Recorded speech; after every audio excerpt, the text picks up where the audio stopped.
നടിയെ ആക്രമിച്ച കേസിൽ പ്രതി പൾസർ സുനിയുടെ ആവശ്യം തള്ളി ഹൈക്കോടതി. 2 സാക്ഷികളെ വീണ്ടും വിസ്തരിക്കണമെന്ന ആവശ്യമാണ് കോടതി നിരസിച്ചത്. കൂടുതൽ വിവരങ്ങളുമായി കൊച്ചിയിൽ നിന്ന് ഷബ്ന സിയ ചേരുകയാണ്. ഷബ്ന, അന്തിമവാദത്തിലേക്കും അത് ഒരു വിധിക്കായി കാത്തിരിക്കുന്ന ഒരു സാഹചര്യമാണ്. ആ നിമിഷമാണ് കൂടുതൽ സാക്ഷികളെ വിസ്തരിക്കണമെന്ന പ്രതിയുടെ ആവശ്യം. എന്താണ് കേസിന്റെ വിശദാംശങ്ങൾ?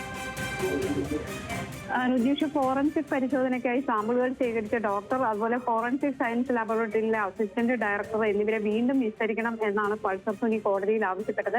എന്നാൽ ഈ ആവശ്യമാണ് ഇപ്പോൾ കോടതി തള്ളിയിട്ടുള്ളത്. സാക്ഷികളെ വീണ്ടും വിസ്തരിക്കണമെന്ന ആവശ്യം വിചാരണ കോടതി തള്ളിയിരുന്നു. ഇതിനെതിരെയാണ് ഹൈക്കോടതിയെ സമീപിച്ചത്. പ്രധാന പ്രോസിക്യൂഷൻ സാക്ഷികളായി ഇരുവരെയും വിസ്തരിക്കുന്ന വേളയിൽ താൻ ജയിലിൽ ആയിരുന്നു. അതിനാൽ ക്രോസ് വിസ്താരത്തിൽ തന്റെ അഭിഭാഷകനോട് കൃത്യമായി കാര്യങ്ങൾ പറയാൻ സാധിച്ചിരുന്നില്ല. അതുകൊണ്ട് വീണ്ടും വിസ്തരിക്കണം എന്ന ആവശ്യമാണ് ഉന്നയിച്ചിരുന്നത്. എന്നാൽ കോടതി ഇപ്പോൾ പറഞ്ഞിട്ടുള്ളത് വീണ്ടും വിസ്തരിച്ച് കൂടുതൽ തെളിവുകൾ ചേർക്കേണ്ട സാഹചര്യം നിലവിലില്ല. ഫോറൻസിക് വിദഗ്ധനെ വിസ്തരിച്ചപ്പോൾ സുനി കൊച്ചിയിലെ വിചാരണ കോടതിയിൽ ഹാജരായിരുന്നു. അതോടൊപ്പം തന്നെ ഡോക്ടർ വിസ്തരിച്ച ദിവസം കോവിഡ് സാഹചര്യത്തിലാണ് പ്രതിയെ എത്തിക്കാതിരുന്നത്. ക്രോസ് വിസ്താരം വേണ്ട എന്ന അഭിഭാഷകൻ തന്നെ അന്ന് അറിയിക്കുകയും ചെയ്തിരുന്നു. കഴിഞ്ഞ 1.5 വർഷത്തിലധികമായി സുനി നിരന്തരം കോടതിയിൽ എത്തുന്നുണ്ട്, അഭിഭാഷകരുമായി സംസാരിക്കുന്നുണ്ട്. കൂടുതൽ വിസ്താരം വേണ്ടെന്ന് പ്രതി ജയിൽ മോചിതനായ ശേഷം എഴുതി നൽകുകയും ചെയ്തതാണ്. വിചാരണ കോടതി അന്തിമവാദത്തിലേക്ക് കടക്കുകയും ചെയ്ത സാഹചര്യത്തിലാണ് ഇപ്പോൾ ഇത്തരം ഒരു ആവശ്യം ഉന്നയിക്കുന്നത്. ഇത് ഈ കേസിന്റെ വിചാരണ വൈകിപ്പിക്കും. സുനിയുടെ ആവശ്യം നിസ്സാരമാണ് എന്നും ഹൈക്കോടതി ചൂണ്ടിക്കാണിച്ചാണ് ഈ ഹർജി തള്ളിയത്.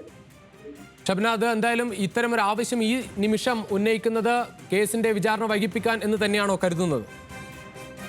തീർച്ചയായും കോടതി അത്തരം ഒരു നിരീക്ഷണം നടത്തുകയും ചെയ്തിട്ടുണ്ട്. കാരണം ഇതിന്റെ അന്തിമവാദം ഇപ്പോൾ നടന്നുകൊണ്ടിരിക്കുകയാണ്. 2020 ജനുവരി മുതൽ ഇതിന്റെ വിചാരണ നടപടികൾ തുടങ്ങിയതാണ്. സുപ്രീം കോടതി തന്നെ പലവട്ടം ഇതിന് സമയം അനുവദിച്ചു നൽകിയിരുന്നു. ഇപ്പോൾ ഹൈക്കോടതി തന്നെ ഉന്നയിക്കുന്നത് അല്ലെങ്കിൽ നിരീക്ഷിക്കുന്നത് പൾസർ സുനിയുടെ ഇപ്പോഴുള്ള ഈ ഒരു ആവശ്യം വിചാരണ വൈകിപ്പിക്കുക എന്ന ഉദ്ദേശത്തോടു കൂടി മാത്രമാണ്. ഇപ്പോൾ ഇത്തരത്തിൽ 2 ഫോറൻസിക് ഉദ്യോഗസ്ഥരെ വീണ്ടും വിസ്തരിക്കേണ്ട യാതൊരു സാഹചര്യവും ഈ കേസിലില്ല. വിചാരണ കോടതി ഇത് മനസ്സിലാക്കി തന്നെയാണ് ഈ ഹർജി തള്ളിയിട്ടുള്ളത്. അതുകൊണ്ട് പൾസർ സുനിയുടെ ആവശ്യം നിസ്സാരമാണെന്നും വിചാരണ വൈകിപ്പിക്കാൻ വേണ്ടി ആണ് എന്നും ജസ്റ്റിസ് സി ജയചന്ദ്രൻ ചൂണ്ടിക്കാണിക്കുകയും തുടർന്ന് പൾസറിന്റെ ആവശ്യം നിരസിക്കുകയും ചെയ്തു. ശരി ഷബ്ന.